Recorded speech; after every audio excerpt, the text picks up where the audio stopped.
Real classes में आपका हार्दिक स्वागत है। हम लोग आज पढ़ने वाले क्लास 9 का chapter 4 fundamental unit of life. तो फंडामेंटल यूनिट ऑफ लाइफ को आज पढ़ेंगे। इसके बारे में थोड़ा सा सेल के बारे में पढ़ना है। तो देखते हैं कि सेल होता क्या है। तो सेल कंसीडर कर लेते हैं कि जैसे घर है, कोई अपना रूम है, तो ये छोटे छोटे पार्टिकल से बना है, like bricks. Bricks is a small unit of a room. So our body also made up of a small unit that's called cell. तो मैं इसको बताता हूँ बात व्हाट इज सेल के बारे में बताएंगे थोड़ा सा कि cell is a functional and structural unit of life. It means the smallest, लिखेंगे smallest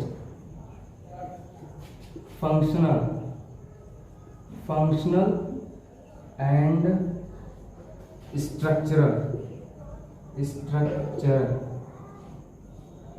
unit of life. It means this is the smallest organ of our body which can function, and also it have its own structure. This is called unit of life. इसका मतलब ये है कि हम अपना जो हमारा शरीर है छोटे छोटे पार्ट से बना है, ये इस छोटा तो होगा लेकिन ये अपना पर्टिकुलर वर्क भी कर सकता है। इसलिए हम लोग कहते हैं smallest and functional also. So it is the smallest unit of life.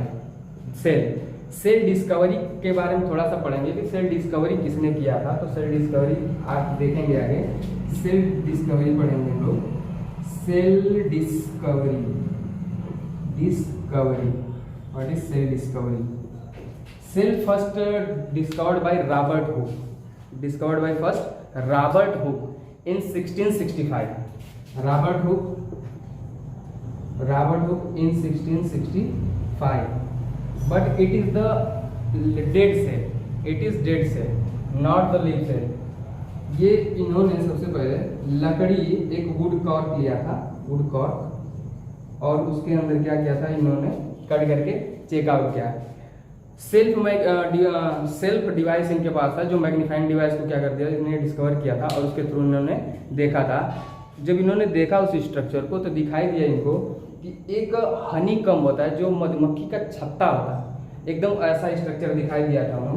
मैं थोड़ा सा बना के दिखा भी देता हूँ कैसा दिखाई दिया था उनको। हनी का जो छत्ता, हनी बी का ना, मधुमक्खी का ऐसे छत्ता दिखाई दिया था उनको, हनी बी कम। तो देख लेते हैं, ये ऐसे स्ट्रक्चर है। मेरे पास है भी थोड़ा सा एक बी स्टिंग का, मैं दिखाता हूँ कि कैसा होता है वो, मैं दिखाऊंगा आपको। और ये स्ट्रक्चर ऐसे ही बनेगा। फिर आपको दिखा भी देता हूँ, मेरे पास है, ये देखिए, ये इसी प्रकार से ऐसे ही होता है। और देखेंगे कि ये एक रूम जैसा है, लाइक अ रूम, ये एक रूम जैसा होता है। और थोड़ा सा आगे और बताते हैं कि it is the dead cell. Discovered जिसने किया था कि रॉबर्ट हुक ने, जिस वाली सेल को, ये डेड सेल थी। This is the dead cell, not the living cell. तो आगे हम लोग देखेंगे, ये वुड कॉर्क में रॉबर्ट हुक ने 1665 में डिस्कवर किया था इसको। तो आगे और देखते हैं, मैं इसके बारे में और बताता हूँ। जब डिस्कवरी की थी तो इसके बारे में और थोड़ा सा आगे देखेंगे। सेल डिस्कवरी, तो रॉबर्ट हुक जिस सेल को डिस्कवर किए थे, that's a dead cell which discovered in wood का कॉर्क था, उसके अंदर इन्होंने कट किया और देखा था उसके अंदर। और इन्होंने सेल्फ मैग्नीफाइंग डिवाइस से क्या किया था, देखा था। जो इन्होंने सेल्फ डिस्कवर्ड किया था उसी के थ्रू देखा था। और ये डिस्कवरी अगर कोई पूछे आपसे तो होगा 1665। That's a year in which Robert Hooke discovered the cell, dead cell, 1665। ठीक है, 1665 सेल्फ मैग्नीफाइंग डिवाइस से क्या करता था, डिस्कवर किया था। ये तो डेड सेल के बारे में हो गया। आगे हम लोग देखेंगे कि लिविंग सेल किसने डिस्कवर किया था, इसके बारे में आगे देखते हैं हम लोग।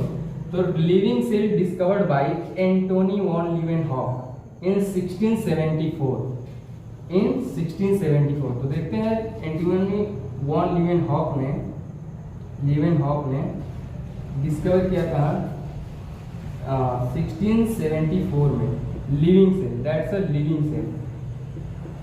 इन्होंने पॉन्ड वाटर में डिस्कवर किया था। ये गए और पॉन्ड का वाटर लिया था, पॉन्ड वाटर यूज किया था, और water drop, pond water drop used by Antonie van Leeuwenhoek in 1665।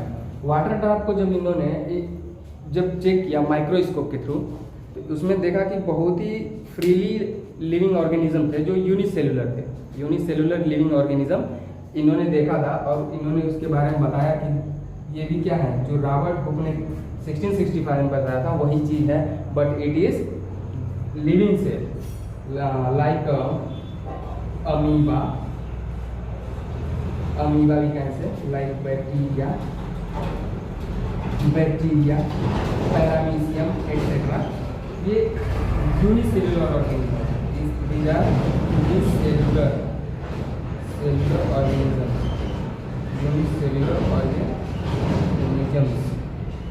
unicellular organisms हैं, और 1674 में डिस्कवर किया था, और किसके थ्रू,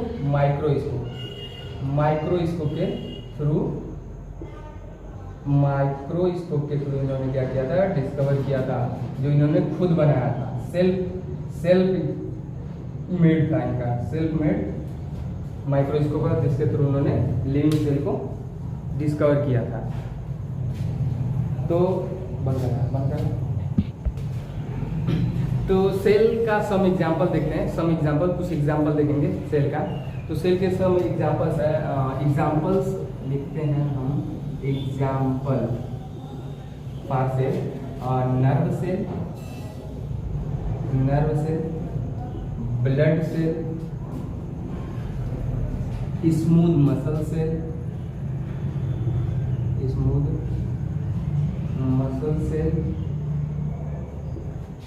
मतलब नर्व मतलब तंत्रिका कोशिका, रक्त कोशिका और पेशीय कोशिका। ये सब एक उदाहरण है, एग्जाम्पल थे सेल के लिए एक उदाहरण थे।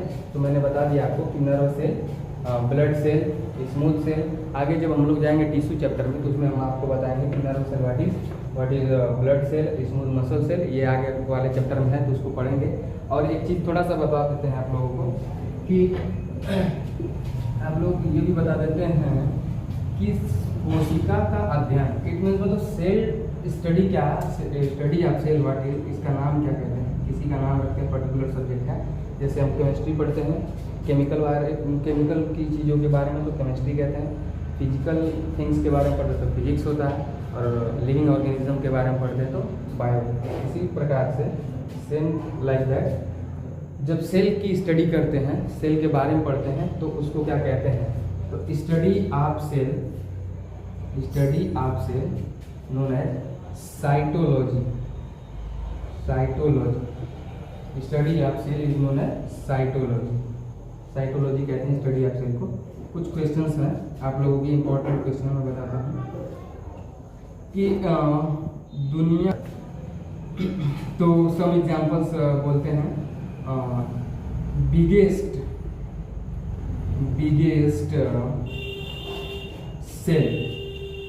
सेल ऑस्ट्रिच एग, मतलब ये है कि शुतुरमुर्ग का अंडा सबसे बड़ी सेल होती है, सबसे बड़ी सेल शुतुरमुर्ग का अंडा।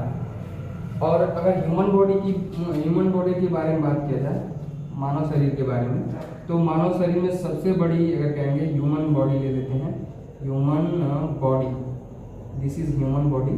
और मैं इसके बारे में दो, एक तो बिगेस्ट के बारे में बताऊंगा और एक स्मॉलेस्ट के बारे में। स्मॉलेस्ट और बिगेस्ट दोनों देखेंगे, स्मॉलेस्ट और बिगेस्ट दोनों देखेंगे। तो चलिए, बिगेस्ट सबसे बड़ा है ह्यूमन बॉडी, बिगेस्ट सेल कौन सी होती है, तो कहेंगे नर्व। ब्रैकेट में मैं इसको बता देता हूँ, न्यूरॉन भी कह सकते हैं हम लोग, neuron system also, neuron also known as the biggest cell in human body. Human body में सबसे बड़ी कोशिका तंत्रिका तंत्र होती है, जिसकी लेंथ लगभग, लेंथ कुड भी, लेंथ ये हो सकती है लेंथ हो सकती है 1 मीटर, लगभग 1 मीटर हो सकती है। कितनी हो सकती है? 1 मीटर तक हो सकती है। तंत्रिका तंत्र मतलब न्यूरॉन का लेंथ 1 मीटर भी हो सकता है। अगर मैं बड़ी बिगेस्ट सेल के बारे में बात करता हूँ, ह्यूमन बॉडी में बिगेस्ट सेल के बारे में अगर बात करते हैं, अरे स्मॉलेस्ट, बिगेस्ट तो बता ही दिया आपको न्यूरॉन, और स्मॉलेस्ट के बारे में बात करते हैं तो आप एक पार्ट है बॉडी का ऑर्गन जो जिससे हम रिप्रोडक्शन करते हैं, उसके टेस्टिस बताते हैं। टेस्टिस, इसके अंदर बनता है हमारा शुक्राणु जिसको हम कहते हैं स्पर्म। क्या कहते हैं? स्पर्म कहते हैं। तो स्पर्म जो है ह्यूमन बॉडी का, जो मेल के अंदर होता है स्पर्म, ये सबसे क्या होता है? सबसे बड़ा यानी सबसे छोटा सेल होता है, सबसे स्मॉलेस्ट सेल, मैंने लिखा हुआ है स्मॉलेस्ट सेल। तो स्पर्म जो ह्यूमन बॉडी का ये सबसे स्मॉलेस्ट सेल होती है। और आपको बता दें कि स्पर्म 1 मिनट में 1500 बनता है। 1 मिनट में 1500 स्पर्म बन जाता है टेस्टिस के अंदर। और इन सब चीज़ों को आगे पढ़ेंगे, जो रिप्रोडक्शन चैप्टर क्लास 10th में आएगा तो उसके लिए एक अलग से वीडियो बनाया जाएगा, उसके अंदर बताएंगे। तो हमने कवर किया फंडामेंटल यूनिट ऑफ लाइफ में सेल डिस्कवरी बताएगी, और उससे रिलेटेड सम क्वेश्चन है like study of cell, biggest cell, human body में बिगेस्ट सेल, स्मॉलेस्ट सेल कौन है, उसके बारे में थोड़ा सा बताया गया कि फिर आगे वाले वीडियो में मैं कवर करूँगा सेल स्ट्रक्चर, वो भी एनिमल सेल का और फिर प्लांट सेल। दो हैं अपने पास, रेड करना है हम लोगों को, और दोनों का अलग अलग हम लोग बनाएंगे स्ट्रक्चर और आपको दिखाएंगे कि ये वर्क कैसे करता है। इनके ऑर्गेनल्स के बारे में बताएंगे, जो उसके अंदर कोशिकांग होंगे उसके बारे में भी बताया जाएगा। और तब ठीक है, आप अगर वीडियो अच्छी लगे तो लाइक और सब्सक्राइब शेयर भी कर दीजिए। Thank you.